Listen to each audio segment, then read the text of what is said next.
បងប្អូនទាំងអស់គ្នាតោះឥឡូវយើងមកបេះព្រីងទៀតបងប្អូនឥឡូវព្រីងហ្នឹងគឺវាចាប់ផ្ដើមទុំខ្លះទៀតហើយណាបងប្អូននេះមើលអាចកោមនេះវាទុំ2 3ផ្លែទៀតហើយនេះបងប្អូនឥឡូវគឺយើងបេះវាទៀតអញ្ចឹងណាព្រោះដោយសារហ្នឹងគឺវាទុំប្រើអញ្ចឹងគឺយើងបេះប្រើអញ្ចឹងណាបងប្អូនបើយើងទុកក៏វាឈូសដែរអញ្ចឹងគឺយើងបេះវាហើយអញ្ចឹងណាអានេះគ្រាន់តែប៉ះល្បេះហ្មងដោយសារវាទុំហើយអញ្ចឹងណាគឺវាទុំអញ្ចឹងគ្រាន់តែប៉ះតែបន្តិចគឺវាចង់ល្បេះហើយបងប្អូនហើយអាខ្លះទៀតនោះបងប្អូនដូចបងប្អូនឃើញអញ្ចឹងគឺវានៅខៀវអញ្ចឹងណាអាខ្លះគឺនៅក្រហមអញ្ចឹងទៅឥឡូវអាណាកម្ៅគឺយើងបេះវាអញ្ចឹងទៅណាបងប្អូនកុំឲ្យវាជ្រុះតែអញ្ចឹងវាជ្រុះទេវាជ្រុះត្រែទេបងប្អូនឥ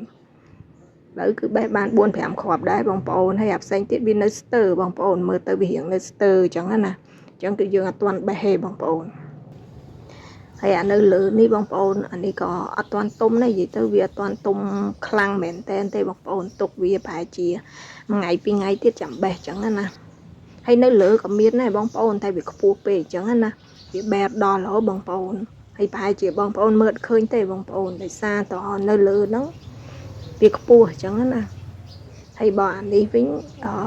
វាខ្ពស់ដល់ពេលអញ្ចឹងគឺបេះអត់បានទេឥឡូវគឺខ្ញុំយកកត្រងបងប្អូនគឺខ្ញុំយកកត្រងយកទៅបេះ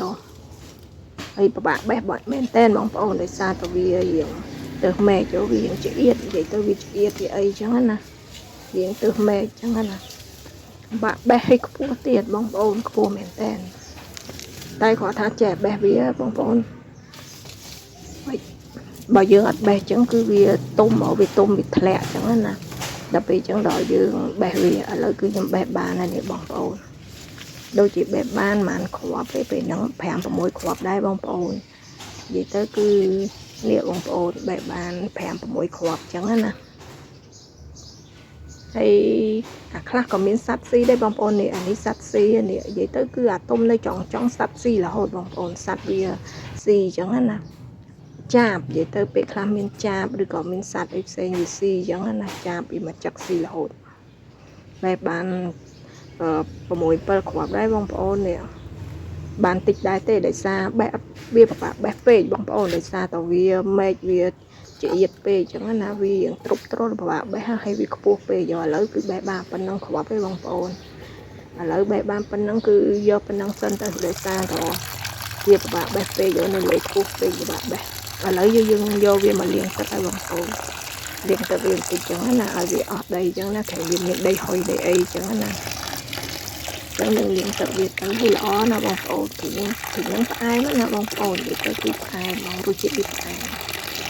ឥឡូវគឺខ្ញុំយកវាទៅលាងទឹកចឹងណាហើយបន្ទាប់ពីលាងទឹកហើយគឺយើងយកវាទៅក្លុកអំបិលបងប្អូនចាំមើលម្ដងហ្នឹងគឺខ្ញុំយកទៅក្លុកអំបិលម្ទេសម្ដងចឹងណាបងប្អូន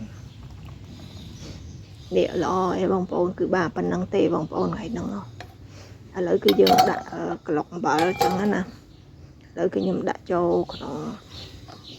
តល់ហ្នឹងហើយ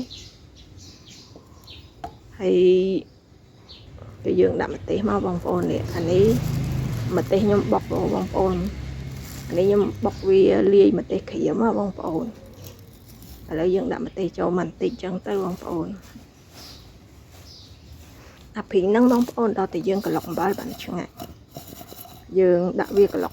ចឹងទៅហើយយើងអាចនឹងក្លុកភ្លាមហូបភ្លាមក៏បានដែរបងប្អូនហើយបើសិនជាបងប្អូនអត់ចង់ហូបភ្លាមទេបងប្អូនក្លុកហើយអាចទុកវាចោលមួយសន្ទុះក៏បានដែរបងប្អូនឬក៏ក្លុកហើយគឺយើងយកទៅក្លាសេក្នុងទូទឹកកកអីចឹងក៏បានដែរតែអានេះគឺខ្ញុំក្លុកភ្លាមគឺខ្ញុំហូបភ្លាមអញ្ចឹងណាព្រោះថាខ្ជិលក្លាសេបងប្អូនយើងចង់ក្លាសេក៏បានដែរបងប្អូនក្លុកហើយបងប្អូនដាក់ប្រអប់អញ្ចឹងទៅហើយទុកវាក្លាសេយកមកហូបក៏ឆ្ងាញ់ដែរអានេះគឺខ្ញុំអត់ទេក្លុកភ្លាមគឺហូបភ្លាមហ្មងណាបងប្អូននេះ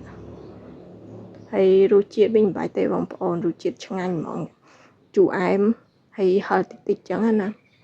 អត់សូវជូរទេបងប្អូនរសជាតិវារៀងផ្អែមឆ្ងាញ់ចឹងណាគ្រាន់តែវាមានជាតិជូរតិចចឹងណា